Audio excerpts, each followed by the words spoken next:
Hi hello welcome back to our channel dream cooking. మనకు పండుగలంటే గుర్తొచ్చేది పప్పు పులుసు కదా.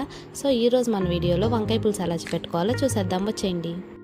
ఫస్ట్ ప్యాన్ పెట్టుకుని ప్యాన్ హీట్ అయ్యాక ఆయిల్ వేసుకుని తాలింపు వేసుకోవాలండి. ఆ తాలింపు అంతా ఫ్రై అయిపోయాక ఆనియన్స్ వేసుకోవాలి. ఇవి కొంచెం మెత్తపడ్డాక మనం ఆనియన్స్తో పాటు బ్రింజాలు కూడా వేసుకుని ఫ్రై చేసుకోవాలి. ఇవన్నీ కుక్ అయ్యేలోగా మనం చింతపండు నానబెట్టుకుందామండి. ఆ చింతపండు నానేలోగా ఈ మొక్కలన్నీ ఫ్రై అయిపోతాయి. ఇలా ఫ్రై అవుతున్న టైంలో మనం పసుపు, ఉప్పు, కారం వేసుకోవాలి. వాటితో 2 minutes ఫ్రై చేయాలి. ఇలా పప్పు మనకి రెడీ అయిపోద్ది. ఈ టైంలోనే మనం చింతపండు పులుసు అనేది యాడ్ చేసుకోవాలి. ఇలా యాడ్ చేసుకోవడం వల్ల ముక్కకు పులుసు బాగా పట్టి టేస్ట్ బాగుంటుంది అనమాట. ఇప్పుడు మనం టేస్ట్ చూసుకుని సాల్ట్ని అడ్జస్ట్ చేసుకోవాలి. అంతా కరెక్ట్గా సరిపోయింది అనుకుంటే బెల్లం యాడ్ చేయాలండి. ఇది మన ఫ్లేవర్స్ అన్నిటిని బ్యాలెన్స్ చేస్తుంది. అంతేనండి, ఎంతో రుచిగా ఉండే వంకాయ పులుసు రెడీ అయిపోయింది. మనం ఈ పులుసుని కనుక పప్పుతో సర్వ్ చేసుకుంటే టేస్ట్ సూపర్ ఉంటుంది అనమాట. ఎవరు తిన్నా సరే ఆహా ఏమి రుచి అనాల్సిందే. ఇలాంటి మరెన్నో వీడియోస్ కోసం మన ఛానల్ ఫాలో అవ్వండి. Thank you for watching. Bye.